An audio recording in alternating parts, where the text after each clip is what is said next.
everybody. Thank you so much for coming on our blog. Today I have Jimmy Moore. I'm very excited. Jimmy Moore capitulated onto the health scene in 2004 after a phenomenal 180-pound weight loss success, which enabled him to come off prescription drugs for high cholesterol, high blood pressure, and respiratory problems.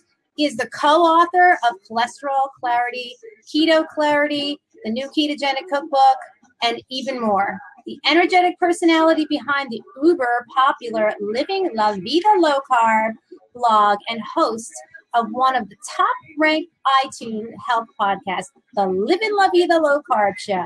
He has interviewed well over 900 of the world's top health experts and dedicated his life to helping people get the best information possible so that they can make the right decisions about their health. He lives with his beautiful wife, Christine, in Spartanburg, South Carolina, where they can often be found playing frisbee golf in their front yard. To learn more about Jimmy's work, please visit www.livinlavidalowcarb.com.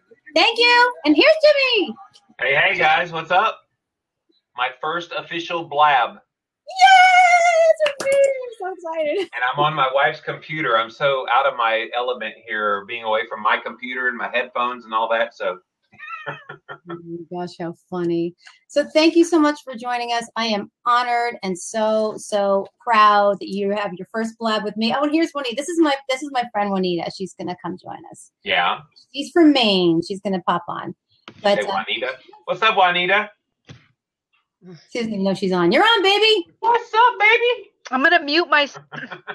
Okay, I've got a lot of stuff going on. All right, fine. Ask questions in the sidebar.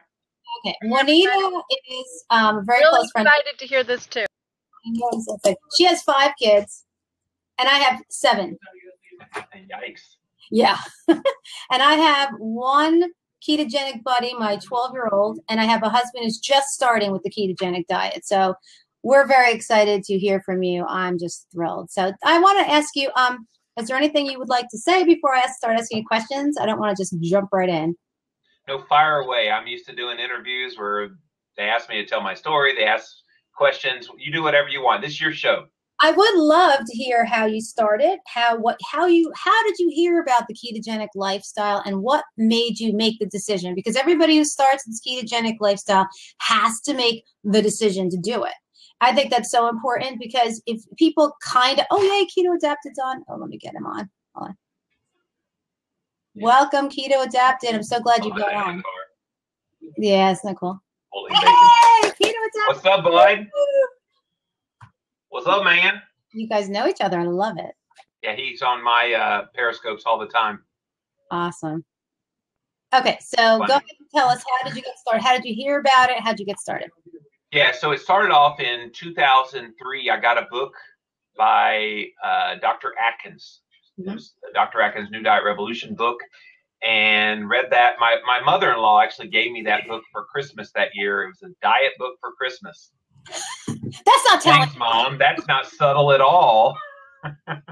And so I read that book cover to cover and thought the guy was a whack. I mean, how do you cut carbs and have energy? How do you eat more fat and fuel your body? And so I read the book and I went, I've done every diet known to mankind except for this one. Mm-hmm. Let's try it and see how it does. And when I first started, that was way back in 2003 at Christmas. So I started on January 1st, 2004, and made it my New Year's resolution to lose weight. It then became a new life resolution to be healthy.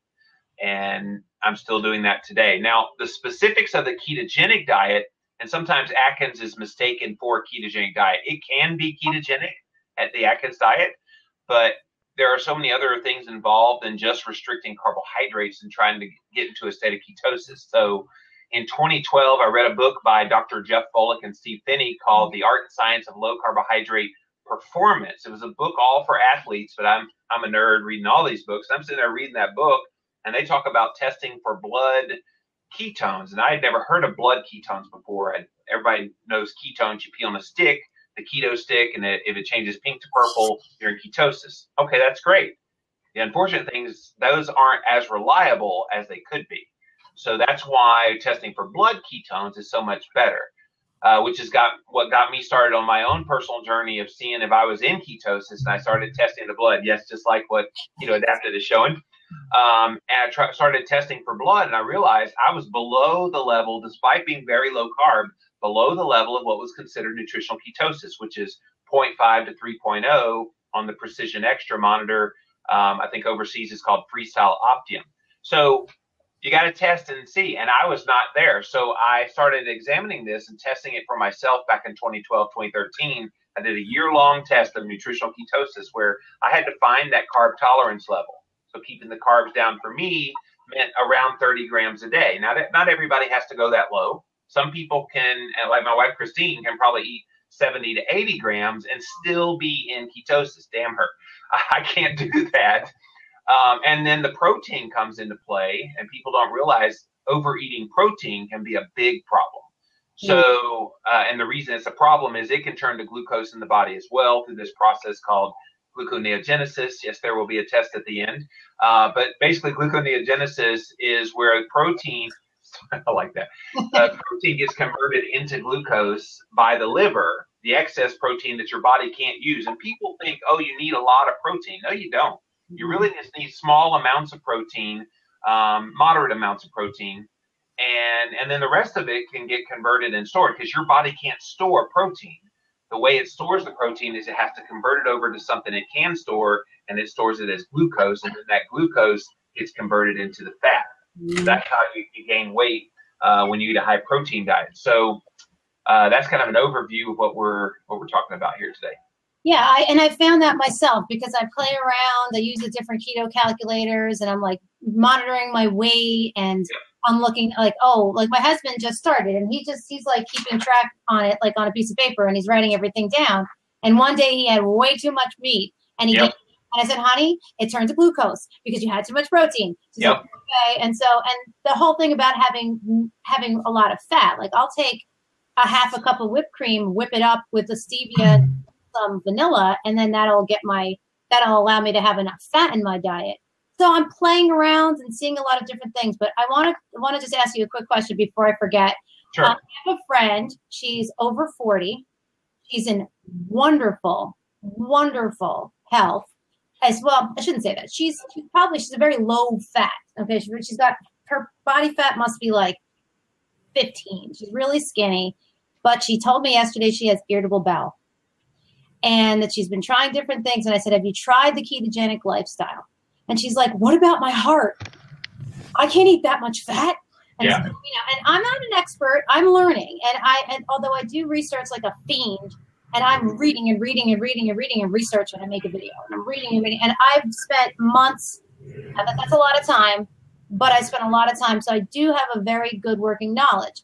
When someone says, my heart, I don't know exactly what to say to them. So I wanted to ask, and the other thing too, I know this is a two-part question. She can't tolerate leafy greens. So tell me about how to help her. So let's address the heart one first, because that's a common one, which is why in 2013 I released a book called Cholesterol Clarity, What the HDL is Wrong with My Numbers. It's written very much in layman's terms so that you can understand it. And we explain in there how fat, actually saturated fat especially, is so incredibly healthy for you. Much more so than what they're telling people to eat, which is a lot of the polyunsaturated fats, the vegetable oils. Just go on YouTube after this is over. Watch the rest of this first, but go on YouTube and you'll see how canola oil is made. Just type all that into a search and it will shock you. They use deodorizers and bleaches and all this stuff for this so-called healthy fat. So I don't know about you, but I want a real food-based fat. And look at what butter is. Butter is cream and salt. It's churned real slowly. That's all butter is. But if you look at margarine, it's like 20 different ingredients in there. So that's kind of the problem with this whole hypothesis that saturated fat harms you, when it's the very fats that they're promoting as healthy that are increasing your inflammation levels, and it's the inflammation, not the cholesterol, that's causing the disease. So I would just encourage your friend there, keep learning, and definitely buy my book and check it out, because we do put a lot of information in there for people that worry about that in their cholesterol and heart health. And then what was the second question? She can't have any leafy greens. Okay, that's fine. So eat non-starchy vegetables. Can she have like broccoli and cauliflower and asparagus and that kind of thing? I'm not sure, but I'm going to send her this. So you Okay. think you can have broccoli. What else? Tell me what else you can have. So broccoli, cauliflower, asparagus, green beans. I mean, I could go on, but it's really all the non-starchy vegetables. So obviously green leafy have a lot of great benefits, but if she can't eat those, there are a lot of options. So definitely just Google non-starchy vegetables, and you'll see a whole list. And in our book, Keto Clarity, as well as the Ketogenic Cookbook, we put a list of foods that are approved and all the vegetables that are the non-starchy. So what was the first book? It was the Ketogenic Cookbook. When was the first one? Yeah, Keto Clarity. Okay, Keto Clarity. Okay, I've heard of that before. I've heard that over and over and over again. Keto Clarity, Keto. That's one that we wrote because we wanted to make sure people had like layman's terms, because ketogenic diets didn't really have a lot of resources outside of like epilepsy and of course Dr. Atkins' books, but there was nothing. So when we released that last year, there was such a hunger for that information that it's been a huge seller, and we've been very honored to have it out there as a resource. That's awesome. I also want to, because I'm talking to some people who are reaching menopause or past menopause or in menopause, and they're having an issue with how the number is on the scale. So it's a psychological thing. I know that. I've come to realize that the number that is on the scale is the number on the scale. And as long as my body looks good, whatever. But some women are having a struggle with that. How would you talk to a woman who, say, gets on the scale, is upset because she's kind of stuck? What would you say to that? And I did get a clue to that because I heard your wife today on Periscope talking about dairy and how that affected her.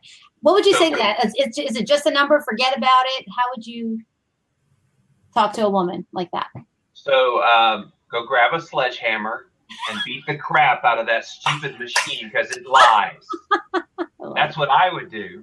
But no, seriously, a lot of people, when they see weight gain, they think, okay, there's something wrong with my diet, thinking it's just about the diet and maybe even a little bit about their exercise routine. But I'm going to get away from those things. How about, how's your stress? How about, how's your sleep? Are you sleeping 8 hours a night? Are you doing that consistently? What about medications? Are you taking any medications? That can impact your weight. What about just getting older? And postmenopausal women, that's what you deal with. I mean, you're getting older. And sometimes some of the longest living people tend to have a little bit extra weight on them because that's like a evolutionary protective measure that protects those people, and especially women. And it's frustrating for women because their cholesterol also goes up a little bit. They add a little bit of weight on their body and they, oh no, what's wrong with me? And so they try to diet in their postmenopausal years. They are put on a statin drug to lower their cholesterol to supposedly make them healthier.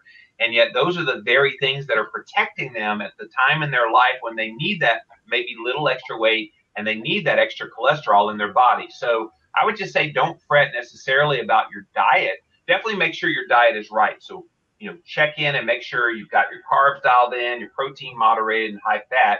And then from there, look at the lifestyle issues, and they usually are the culprit. Okay, that's awesome. Do you have a keto calculator? Do you like the keto calculator? Do you think those numbers are correct? Do you have a favorite one?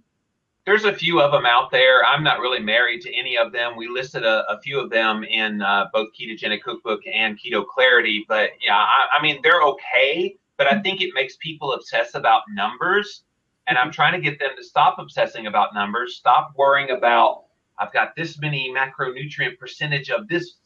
And it's just like, that's just dieting to me. I say, find your carb tolerance, stick to that, then get that protein under control and don't eat too much of it. Again, we show you how in Keto Clarity, and stick to that. And then eat to satiety, the fats. Don't worry about the calories, just eat that to satiety and you'll find the benefits will come pretty naturally. I love that, to eat to satiety, because it's so like empowering not to say you have to eat 1,000 calories or you have to eat 12 calories. It's just, it gets to be like almost depressing because all you can think about when they tell you not to eat is food. Yeah. Where can I find it? How much of it can I eat? Well, part of the problem is the calorie hypothesis also says, well, there are 9 calories for 1 gram of fat and there's 4 calories for 1 gram of protein and carbohydrates. So therefore, the best way, and so if it's all built on calories, you're going to cut fat because that's the one that's got the most fat. What they're not telling people is fat is probably the best quality pound for pound, bang for bang of calories you can get, because it leaves you so satisfied. You can fast for hours upon hours on end, whereas if you eat that carbohydrate and even the protein, you're going to have to eat a couple of hours later. So you got to make sure that you keep that fat up so that you stay satisfied. I mean, right now I'm in the midst of an all-out fast for 6 days, and I'm fine. I think partly because of my keto-adapted state. Alina had a question. She said, why is this healthy diet not been spoken about before like it is now? Well, it's actually been out there for a very long time. In the 1800s, there was this guy named William Banting. We tell this story in the Ketogenic Cookbook, but we tell the story of William Banting. He was an undertaker who had a little bit extra weight and was dealing with some health issues, and he went on a very low-carb, very high-fat diet. This was long before they even knew what a ketone was. And he lost weight. He wrote the very first diet book in the whole world. So the world's first best-selling diet book was actually a low-carb diet book. It was called Letter on Corpulence. If you just Google that, you should be able to find it online. It's like 45 pages long. It's not long, but it was like fascinating because he discovered exactly what we're talking about here today, 160, 170 years ago. So this is not new, and ketogenic diets have been used for people with epilepsy, people with diabetes, long before insulin came around, and the anticonvulsant drugs came around. The ketogenic diet was known to be a good help with all these things. The problem is they now can make money off of drugs, and that they now can make money off of other things that the ketogenic diet, if that gets out there and people know about it, there goes all those profits. It's unfortunate that health has become bastardized to the point that money has to kind of rule the roost, because they're not learning about ketogenic diet because there's no money to be made in it. That's too bad. Now, Joe has a question. How does this differ from Atkins versus the new Atkins?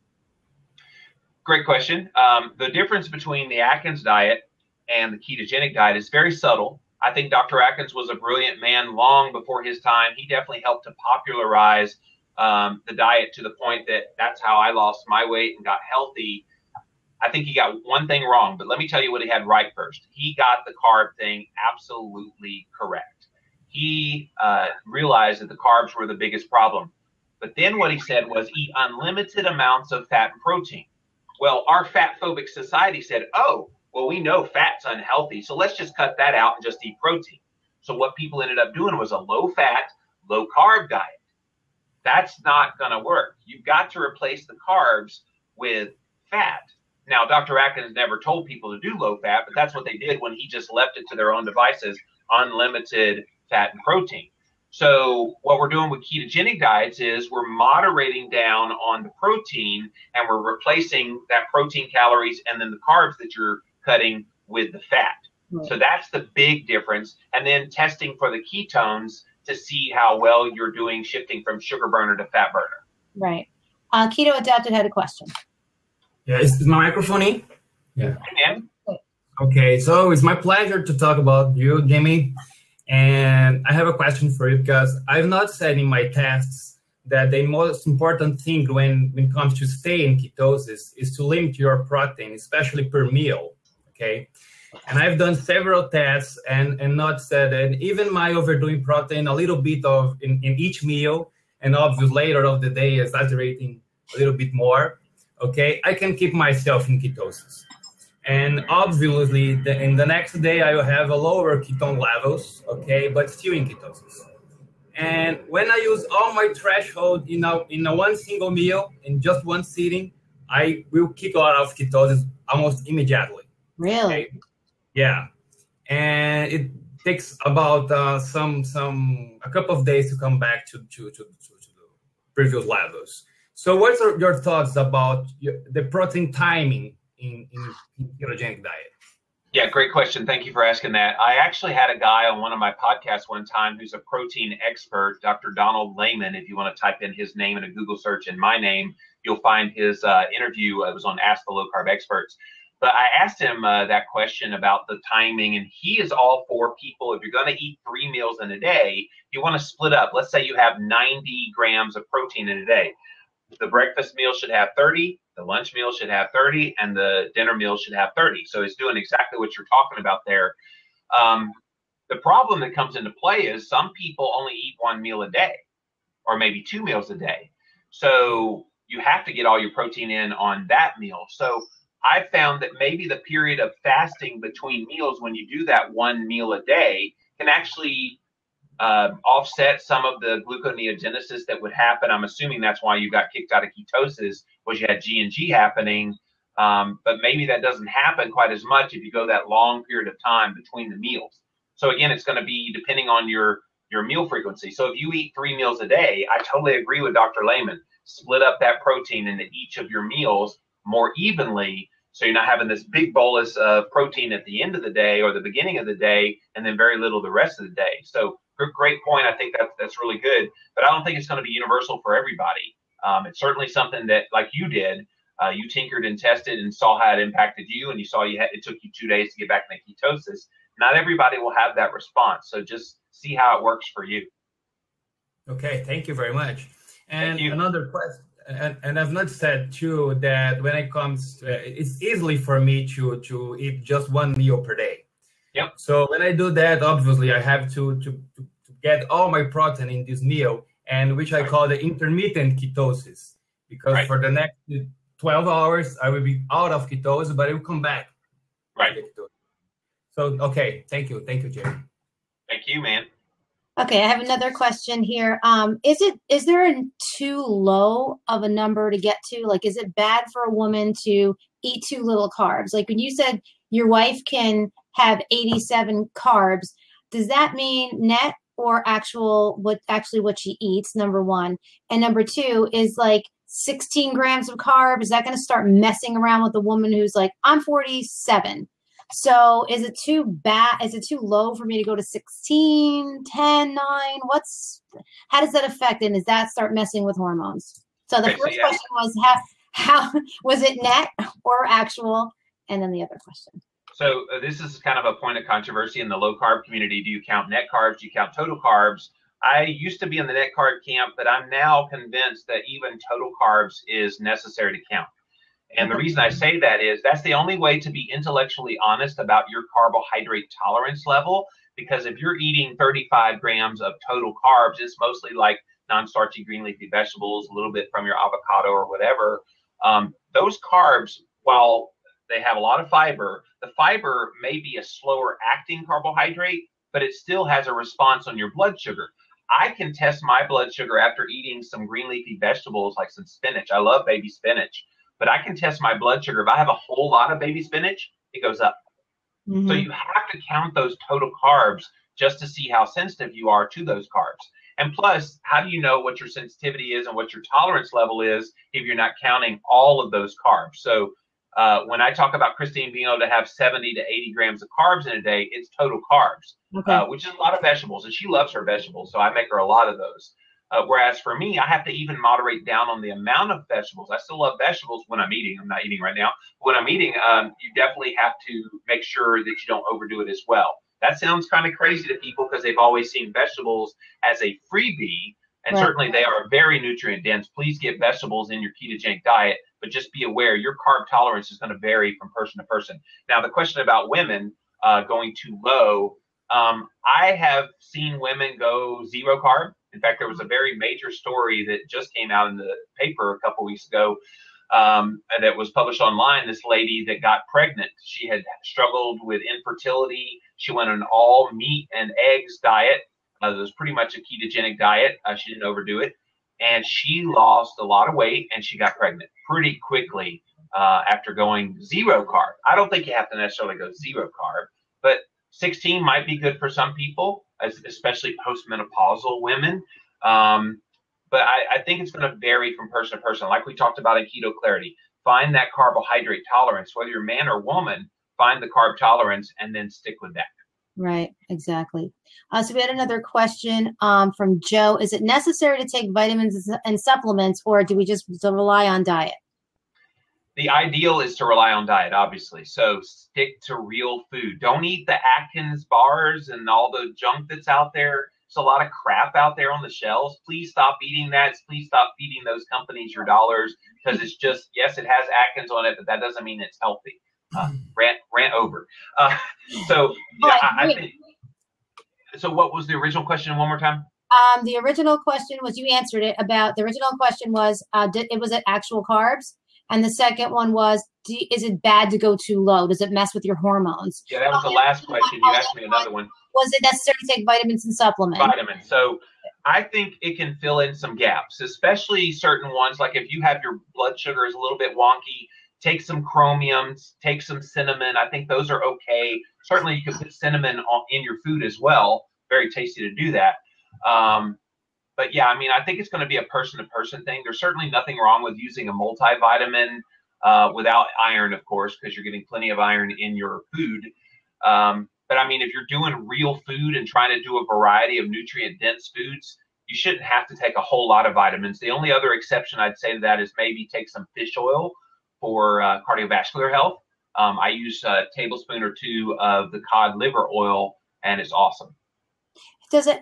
We have one question from Keto, and then I have another question about cholesterol. But go ahead, Keto. Okay, because I'm having connection issues here, and I need to address this quickly to Jimmy, because it's the fun part here.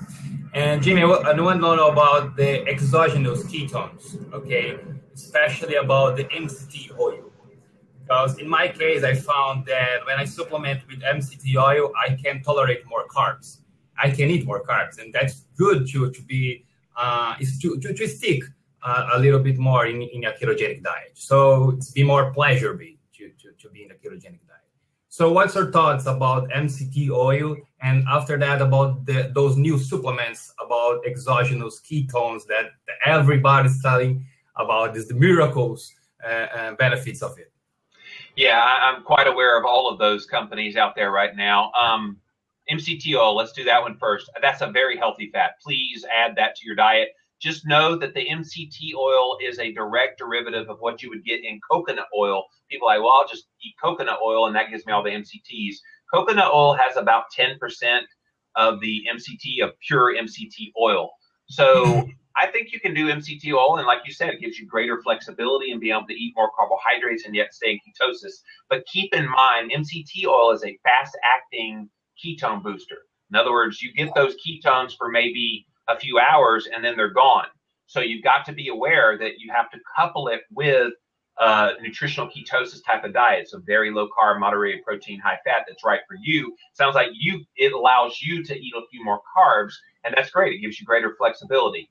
So just be careful with MCT oil if you take too much of it, and I did the very first time. Oh, this is good for you. I'm going to have 3 tablespoons of it. I had bad acid reflux. But I've noticed that for athletical purposes, man, it brings them back to life. You know, yeah. I can have a really boost in my energy when. That's right. So it does boost your ketones, just like those exogenous ketone products that you were asking me about as well. So some of those out there, they're like beta hydroxybutyrate salts. So beta hydroxybutyrate is that ketone body that's in the blood, and so they will directly go into the bloodstream and boom, raises your ketones. I've actually got some of the Keto OS product that I've tried, and it does raise your ketones. I went one day from 0.6 to about 2.4 within an hour, and it will boost it pretty big. The thing is, it doesn't last long. So it's like the MCT oil, that it gives you this like really super high level of ketones. So you get those benefits from the ketones, but then it quickly goes away. So that's why you need to couple it with a low carb, moderate protein, high fat diet. Don't just say, well, I'll take this supplement and I'll eat all the carbs I want because its ketones are in my blood. No. That's not the way to do it, because I think you'll still have elevated levels of blood sugar, even if you have these high levels of blood ketones from the exogenous sources. I have a question for that. So if a person is using exogenous ketones with the BHB, would it be hard to go from that program, however long it is, 10 days or whatever, that you're using this product? Is it an easier ride into the normal regular keto diet, or would it be like a big disruption? Well, I haven't personally tried that because I've been keto for a while before I tried this product. I think for people that are maybe struggling and they've got the carbs down and moderated their protein and got their fat to the right level, and they're still maybe tinkering a little bit, and they're still only seeing maybe 0.4 on the monitor, maybe that'll give them a psychological boost to That's say, right. hey, this is going to raise my ketones. I want to see that. And then it makes them fight that much harder to keep it at that level that they get taking those products. So I think it could be a positive way in that way. But I still think the very basis of doing this is you've got to eat the diet right. You know, it saddens me. I see people out there, well, I'll just take this product and I'll keep eating higher carb No. and higher protein. And that's the wrong way to do it. Totally wrong. They're going to fail. And that's why that's one of the reasons why I'm here. And that's one of the reasons why I want to make heads or tails of this so that I know how to guide people a little bit more. Because I don't think that that's the only thing you should do. I think it's got to be a lifestyle. It's got to be a decision. Yep. And you've got to have support. You got it. Yeah. But did anybody else have any question? Any hard questions today? No hard questions today. I think that somebody asked me, what are the best quick morning choices? They're running out to work. I mean, I have my own version of bulletproof coffee, and I'm so glad you said cinnamon, because I put a teaspoon of cinnamon. Oh, I love it. I put a teaspoon. I hate coffee. I only do a teaspoon of coffee, a teaspoon of cinnamon. I do a tablespoon of cocoa unsweetened. Yep. I do a couple squirts of stevia, a couple squirts of vanilla. And then what else I do? Coconut oil, heavy cream, almonds milk. And it's like this big. Rock on. And then I have 12 almonds. That's my breakfast. That's my quick out the door breakfast. Very nice. What do you suggest? So for people like me that hate coffee, and no offense to Dave Asprey, but I even hate his moldy free coffee. I don't hate coffee at all. I like bone broth. So get you some bone broth. There's definitely lots of recipes online that you can do it. You can buy it from a company. I have a sponsor on my podcast, Bare Bones Broth is their name. And you can get the gelatin poured into a coffee cup just like you would coffee, and then add in your butter and MCT oil and coconut oil into that, and definitely add salt to it as well. Mix that up in the blender just like you would the coffee, and you make bulletproof broth. Wow. I love that. And I've been eating that during my fast. That's been what's kind of saving me, except I don't do all the fat in it. I'm just doing the broth and the salt. But put the fat in there, and it's just like that. Another fast one, and people don't think about this, they don't realize cooking eggs is not hard or fat or long. So you can pop in a pan, just pop like 2-3 eggs and some coconut oil or butter, and you can cook that in about a minute. Mm-hmm. And you put it on the plate, you eat it in about a minute or two, a few eggs, bada bing, bada boom, done. Exactly. Keto adapted, what do you have for breakfast? I'm sorry, guys, I've lost him. That's okay. Do you have, I mean, you said you only eat one meal a day. I could never do that. I'm like, yes, you could. I'm actually having two meals a day. One post-workout meal for my intermittent fasting, and another one about 4 hours later that I'm trying to split my protein intake. So you eat in a 4-hour window? Like a 4-hour window. Yeah. Like 20-hour fasting for me. Nice. Because for athletic purposes, I think that's the most ketogenic state that I could be. Yep. So for me, I run about, I don't know in miles, but it's about 15 kilometers per day. wow. So Nice. for me, this is because my MCT intake is insane. It's Right. insane. How much MCT oil do you have a day? Sorry? Do you have a lot of MCT oil during the day? Yeah, a lot. About 15 grams per day, 50 grams per day. Okay. Only from MCT That's sources. 50 or 15? 50, Wow. sorry. That is a lot. A lot. So A lot. And you don't get the acid reflux? No, actually, I found a lab which called the Viva Labs, which is nice for my gut. So it's pretty much digestible for me. No gut issues. No nothing. Actually nothing worse for me. I see somebody said they thought this was complicated. Can I answer that question? Go ahead, answer it. And there's another question. So too. what is it? Joel Trust asked, it sounds complicated. Am I overcomplicating this? Yes, you are, because it's extremely easy. Basically, you just want to reduce carbs. Just start. In fact, we say in Keto Clarity, start with 20 grams. So what's 20 grams? Green leafy vegetables, non-starchy vegetables, a little bit of an avocado. Boom, you got 20 grams. Okay. So maybe a cup or two of the vegetables and then the avocado, and that's 20 grams. Then the other thing is the protein. So you want to moderate that down. So think about it in terms of ounces of meat. So 4 or 5 ounces of meat, a few eggs a day, boom, that's your protein. Then the rest of this is fat. So you're eating real food-based, saturated fats like butter, coconut oil. So cook all those eggs and things in that. Lard is a really great healthy saturated fat. Really just focus in on those things, and then maybe some Greek yogurt, full fat Greek yogurt. That's another healthy fat. Gives you just a little bit of protein. So this isn't difficult. Don't make it hard. Stick to real food and then eat this way, and it'll become natural over time. We're so used to having breads and biscuits and cakes and bagels and muffins and all this stuff all around us. Just realize those are not real food. Those are what I like to call food-like disease agents.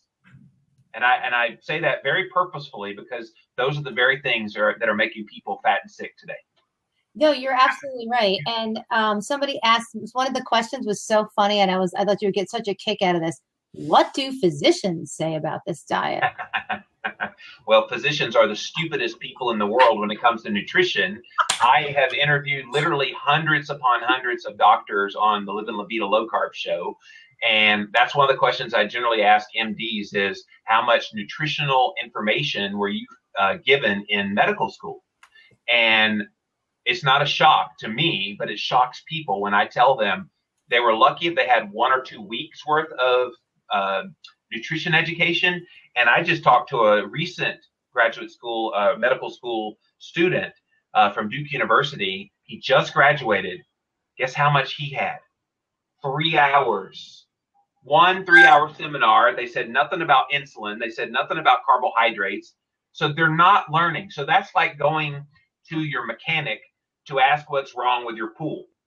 They have some information about it, but he doesn't know how to fix the problem with your pool. So you've got to find people that are experts in this, which is why you want to turn to naturopathic physicians. They have had a lot of education. You want to talk to functional medicine doctors. They have had a lot of education in this. And there are some MDs that have educated themselves. My Keto Clarity and Cholesterol Clarity co-author, Dr. Eric Westman, actually had to do that. A couple of his patients came in and said, hey, I lost weight and got healthy reading a diet book, and it was the Atkins diet. So then he went on this journey to learn himself how to do the diet. And so if they're not learning themselves and teaching themselves outside of what they're learning in medical school, they're kind of SOL. Right. Another thing, let's see, another question on the side, and then I have 2 other questions. Yep. Can I work out on this diet? You better.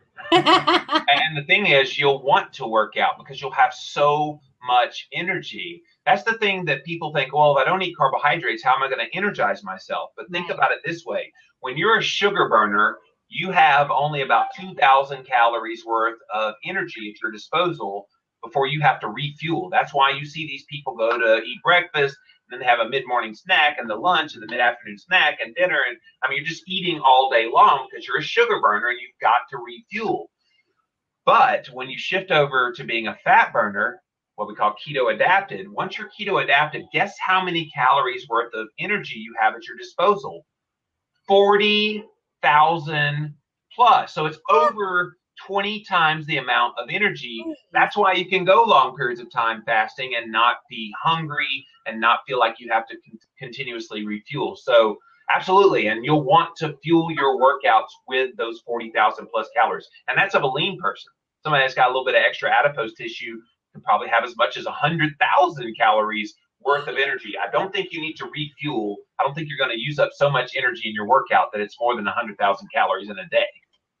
Yeah, it's true. I mean, I found that after the 21st day of being on a ketogenic diet, I got more strength. Yep. And I was able to maintain like high knees. I was like, oh no, high knees. Now it's like high knees. And I was like, this is great. And I was lifting 3 pounds was my lightweight and 5 pounds. And now 5 pounds is my lightweight and 10 pounds is my, so I got a little bit of some strength, which I'm excited because I don't want to have flappy mom arms. There you go. I don't like that. But, and the other thing, kids, tell me about kids. How it was and I understand, and I have understood that babies are born into ketosis. They are. And when they're breastfed, they can remain in ketosis until they have cereal. Is there a too young age for a kid to be in ketosis? And your best hack. And that's it. You're good at these 2-part questions. So let me answer the kid one, and you may have to remind me about the hack one in a second. But Kids don't necessarily need to be in ketosis. Okay. That said, I don't think we need to be feeding them all the processed garbage, crappy garbage is what I call it, that we're feeding them now. So I think if you stick to real food, and even if it's carbohydrate-based foods, I think kids should be eating fruit. I think kids should be eating real vegetables. And if you really love your kids, go out and build a garden and have them involved in the making of their own food, because I think then they appreciate where the food comes from. You ask most kids these days, especially in the elementary and middle schools, where does food come from? They'll say grocery stores. That's the answer that they give.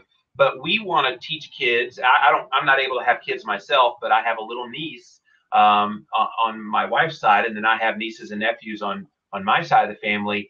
And I want to teach them that food comes from farmers. Food comes from real food sources. You've got to go support those people. And then food comes from what you grow in your ground. So next year we're going to have backyard kitchens back here, chickens back here, back in our backyard. We're going to have a full garden up here. We had a little bitty garden this year, but now we got the bug. You definitely want to try to stick to those real food sources for children, and don't worry about that. Don't give them a complex about dieting early on. If you feed them real food, they may not need a ketogenic diet when they become an adult. Right. Now, what was the other question? What is your best hack? Besides ketosis? What's your best keto hack? I think intermittent fasting is underappreciated. Okay. I think if you want to experience all the benefits that you get from a ketogenic diet, you got to eat enough in one meal. Just try it. Wake up in the morning. People say, well, breakfast is the most important meal of the day. And I agree. I just don't agree it's in the morning.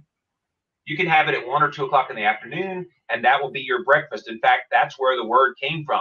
It literally meant break the fast, breakfast. And so break the fast at like 1 or 2 in the afternoon, have a pretty good meal at that meal time, and maybe upwards of 1,500 to 2,000 calories in one meal, and watch how long you're able to fast till you have to eat again. It's probably the next morning. Okay. And those periods of fasting will actually boost your ketone levels. Of course, I'm in an all-out fast now on day 6, and my ketones have really gotten high, but that's to be expected. But you can get those benefits even on a daily basis from doing these times of intermittent fasting. All right, so tell me again, because sounds fascinating to me. What does it look like Monday through Friday? So, it's pretty easy. So let's say Monday you wake up and you're not hungry when you wake up in the morning. Great, don't eat. You wait until you are kind of hungry, and the other thing is your hunger changes. Used to, I would get so ravenous that it's like, I got to eat something now. I'm going to bite your head off. And now it's like, I could eat. So it's not this real worrisome kind of hunger. But when you kind of feel that little bit of gnawing going on, okay, it's time to eat. I could eat. You go and eat, and you're looking for fatty proteins. So you're not looking for chicken breast. Chicken breast and broccoli, sorry, that's not a good ketogenic meal. You want to try to eat the fattier cuts of meat. Pork belly is amazing. And you can add some vegetables to that, add the butter on top of that, and that's a great ketogenic meal. And then you eat that for lunch. You can throw an avocado in there as well. And if you get hungry again a few hours later, okay, go ahead and eat again, but that lets you know you didn't get enough fat and or calories in that previous meal if you have to eat again within the next 6 or so hours. So you should be able to go many hours between the meals. So basically, wake up the next morning on Tuesday, same thing. Are you hungry in the morning? Okay, if you are, go ahead and make you up some of those things we talked about earlier, the bone broth with the butter or bulletproof coffee, or have some of the eggs, real quick breakfast. That's very easy to do. And then see how long you can go until you can eat again. I think we've gotten so used to breakfast, lunch, dinner, and then people think, oh, well, that's what you have to do. And no, you don't. Okay, that's really cool. And I think, can you just quickly speak to the psychological battles that sometimes people go with being used to eating so many times during the day? Because I find for me too, I think it might be a little just psychological of chewing, and like sometimes I'll chew tons of Trident gum, which I know is not good for me, but it's just that whole chewing act. Like, I'm like, oh my gosh, it's 12 o'clock. I'm supposed to eat, and that I need to kind of counteract. And so how do you speak to me a little bit about the whole psychology of eating and how that changes over? Because when you told me that I can have 20 times that tells me that maybe I'm really relying more on my psychological habit of eating than I really need to, because I've been eating ketogenically for since end of June. So I'm not saying that's a long time, but that's long enough to be really into ketosis, because I do watch. The only thing I'll do sometimes I get frustrated and I'll just eat almonds like crazy because I just can't take it anymore and I'm tired of doing this and I just eat and eat. But I seem to be, my weight stays the same. But anyway, psychological. So there's a cultural thing that we have to deal with. I know my wife Christine and I, when we go see her family in Indiana, it's family time and they want to have like eating time. So I remember one of the first years we went there after I started ketosis, they're like, oh, well, we'll make you some breakfast. I'm not hungry. Oh, well, you can't possibly not be hungry. It's morning time. It's breakfast time. And so it was just kind of this incredulous, whatever that word is, incredulous that we wouldn't be eating breakfast at a time that everybody else was eating. So it's almost like, well, you want to stay cultural. And even some of these events that we went to, we're going to go and we'll have food and fellowship. It's like, we'll fellowship, but we don't need the food. We tie everything to food these days. I saw just yesterday somewhere where we were, they were having a birthday party. And so they had this big birthday cake. All right, well, you're going to have cake. No, I'm not. I'm not hungry. Well, it's birthday cake. So, I mean, we have to fight a lot of those things. I think that's where a lot of this psychological thing you're asking about comes into play.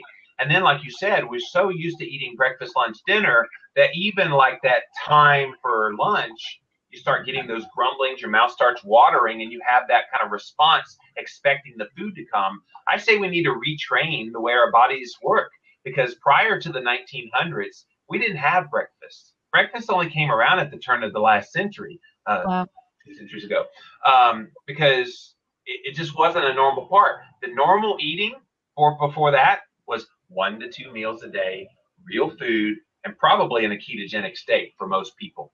So I think it's just one of those things that we've become so accustomed in our culture that this is the way we need to eat. It's time to go back to our roots of how we were designed to eat, and that's not every 3 or 4 hours. Yeah, I think it speaks to, like, I'm Spanish and Italian, and those are huge eating cultures.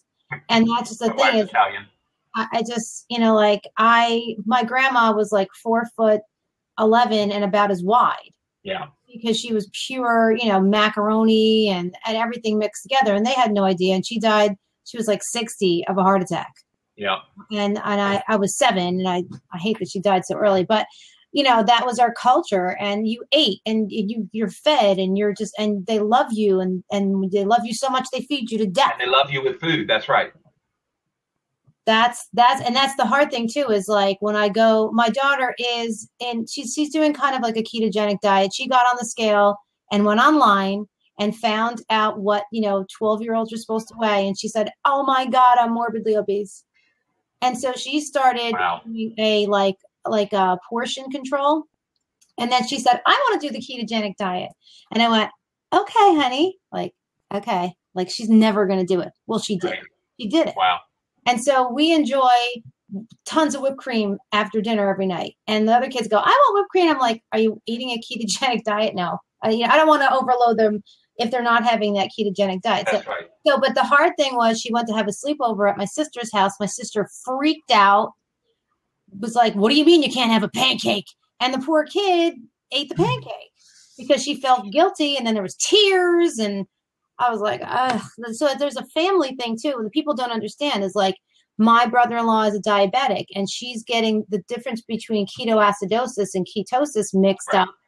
And she's like freaking out, like I'm doing something to my daughter. Thankfully, my pediatrician and the school nurse both said, ketogenic diet, cool. Yeah.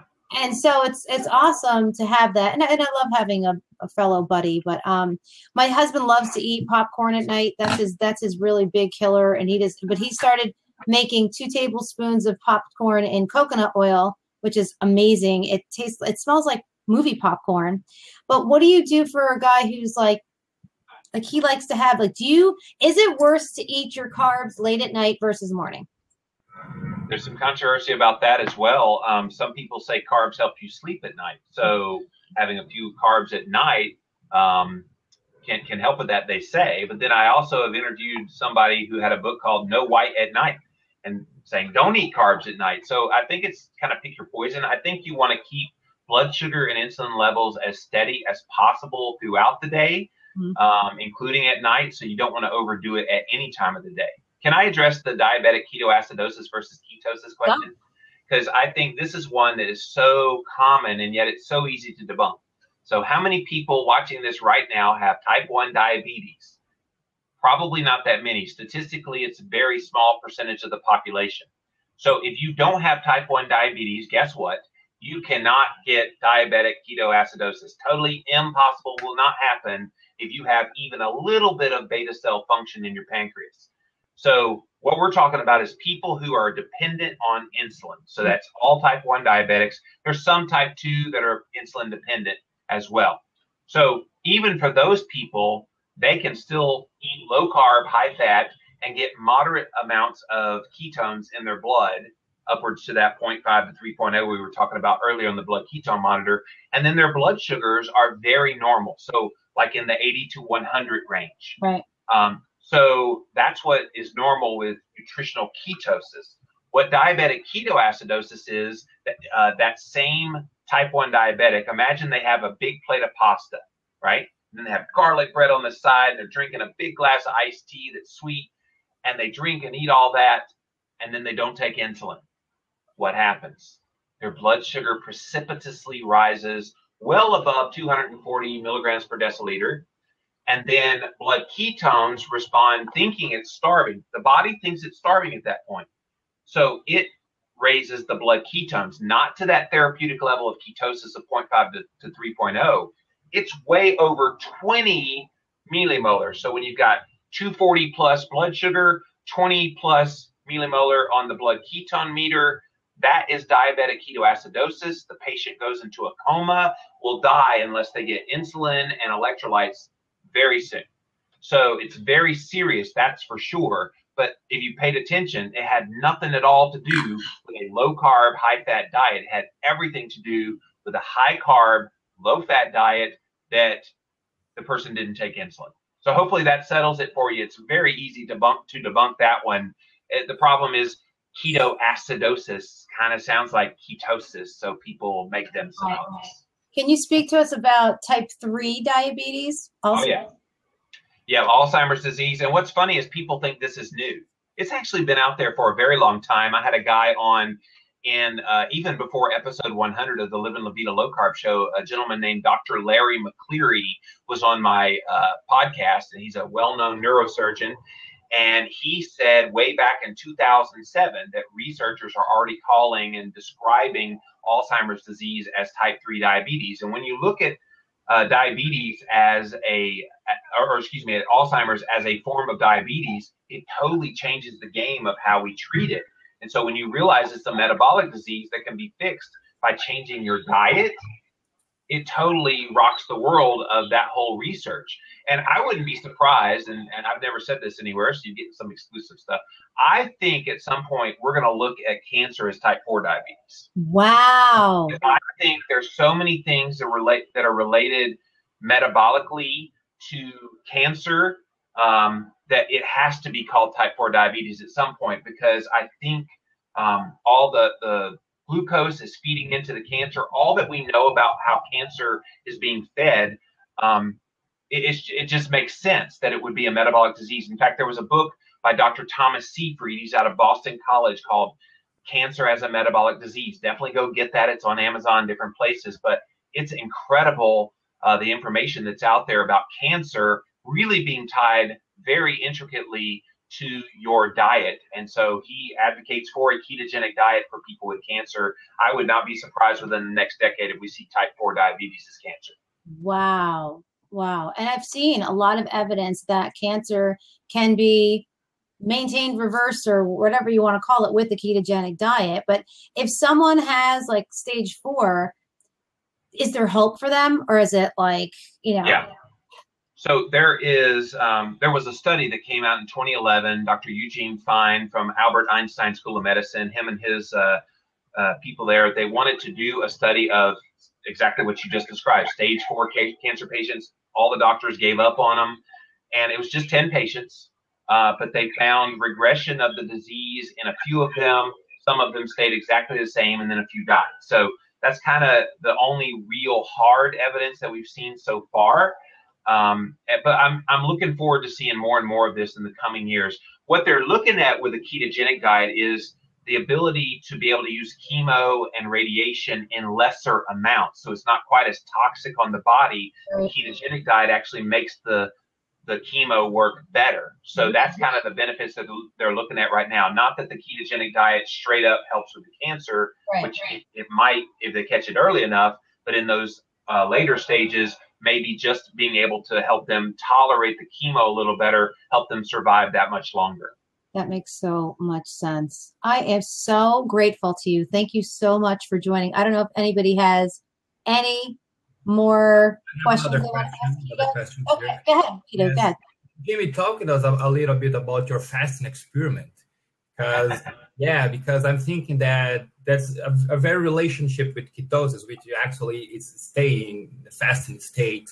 So I've heard about a lot of Dr. Fung questions, and I'd love to hear about what are you thinking about the relationship of this and the relationship of fasting and cancer, because it's a very good. Because some say that if you're fasting for a week, once a year, maybe it's good enough for you to prevent cancer. So what's your thoughts?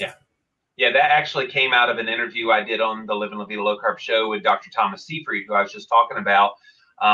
He made a comment on that podcast. You know, if you want to prevent cancer, fast for 1 week every year, and you'll prevent cancer. And I was like, whoa, that sounds freaky. Then at the same time, it sounded freaky scary. So, so I tried it before. I did a full-on fast back, I want to say like 3 or 4 years ago, and then and did it for 7 days. I didn't do it quite the way I'm doing it right now. I'll talk about that in a minute. I'm getting a lot of feedback, by the way. I'm not sure where that's coming from. I've tried that before, and then I've done some shorter term ones that were maybe 3 days all water. So I think the importance of a fast is you've got to get the electrolytes balanced. If you're not balancing those electrolytes, you will start to get the headaches. You'll start to feel, jittery and shaky and all those things. And the same for the people that's starting a ketogenic diet too, because these people. What's that? I'm sorry to interrupt you, but I say it's the same issue that people experience when start a ketogenic diet. They start to be low in sodium and start to crap. Yeah, exactly. That's right. So that's why I'm doing it differently this time. So you just asked about my fasting experience. So I'm on day 6 now. I have not had any food since last Tuesday night. Wow. And so all I've consumed is bone broth with the sea salt to keep those electrolytes in balance. Mm-hmm. I'm also having 1 bottle of kombucha for some gut health benefits there. And then lots and lots and lots of fluids, especially water. And some people think, okay, that sounds a little loopy, a little crazy. What are you doing there? But I wanted to do it as an experiment because I've been fat adapted for a long time, but I haven't quite seen the fat loss that comes from that. And I thought, okay, maybe a period of time. And Keto Adapted noted Dr. Jason Fung's work. He does a lot of really great work with his patients using fasting. I thought, what the heck, let's give this a try. So I'm in day 6 of an indefinite amount of time that I'm going to fast. I am not hungry. I don't think I'm lacking in energy in this interview right now. I feel really, really good. I can tell I'm in heavy ketosis because my tongue is like really heavy right now. So I can tell I'm in ketosis. And of course, I'm testing very often. In fact, when I'm done here, I'll test again to see where I'm at. But I was 2.4 on the blood ketone monitor. And what was the blood sugar? It was in the low 60s this morning. So really good blood sugar. And I feel great. I'm not hypoglycemic. I have no issues going on. And I definitely want to see what happens. My goal is to go for 2 weeks. The longest I've ever gone is 7 days. And that will be tomorrow is 7 days. But we'll see. And the relationship that ketosis plays in this is I'm now stepping in with those ketones where the food would be feeding me. I'm now living off of the fat on my body and the ketones are fueling me. So that's why somebody who's stranded in a desert island, or you think about that TV show Survivor, how are they surviving when they're not eating hardly any food at all? If it was all about making sure you had proper glucose levels, they would die within a few days, but they don't because of ketones. That's awesome. Web Evie has a question. She says, okay, lazy person question. She's so cute. Are those recipes easy? The recipes are stupid easy, I promise you. My co-author, Maria Emmerich, is brilliant at coming up with very easy ingredients. They're all real food. A lot of them are even dairy-free and nut-free. We have one recipe in the book that's for a gingerbread house. Now, that one's pretty elaborate because it's a gingerbread house, but there's no nuts in it at all. But there are some real easy ones. Fried green tomatoes recipe. We got a avocado French fries recipe. So you have sliced avocado wrapped with bacon, deep fried in coconut oil with sea salt. Oh, I got to make some of those later this afternoon. I may do a video on that, Periscope video on that. Yes, I'll watch that. Definitely. Oh. So I, again, am so grateful for you coming. Thank you for spending so much time. This is going to educate so many people. I'm going to pass this out like crazy and you're welcome to take the, I'll send you the recording and then you can pass it out to whoever you'd like because you've got such great information and you broke news on my flab. Got it. I hope it happens that they call cancer type 4 diabetes because I think it would progress the discussion of cancer so beyond all these drugs that they keep trying to come up with. Oh, it's just, it's such a controversial thing. You're seeing physicians quitting all the time over this misinformation that's being driven into people's heads, especially the fear of fat. Right. And, but thank you so much for debunking all that stuff and living your life the way you do, because you are such a great example. I love all the heart that you put into it, the personality you put into it, because you know what? Not a lot of people out there are as excitable as you are. And that's crazy excitable, but they're like talking and I'm like, I fall asleep in the middle of their conversation because they're talking like this all that time because they're physicians and they speak like this. And I'm like, no, can we have some fun, ketogenic people? Yeah. Fun, keto. So. All right. Well, thank you. And thank you, Keto Adaptive, for hanging out. This has been so patient. Thank you very much, you guys. Thank you, Jimmy. Thank you, Alicia. Oh, you're the greatest. So we'll have to have another separate conversation we'll interview you. So I'd love to hear more about you. Thank you so much. So I'm going to bid adieu. Thank you. You're the best. You're the best. Okay. Thank you. Have a great day, everybody. Happy Labor Day.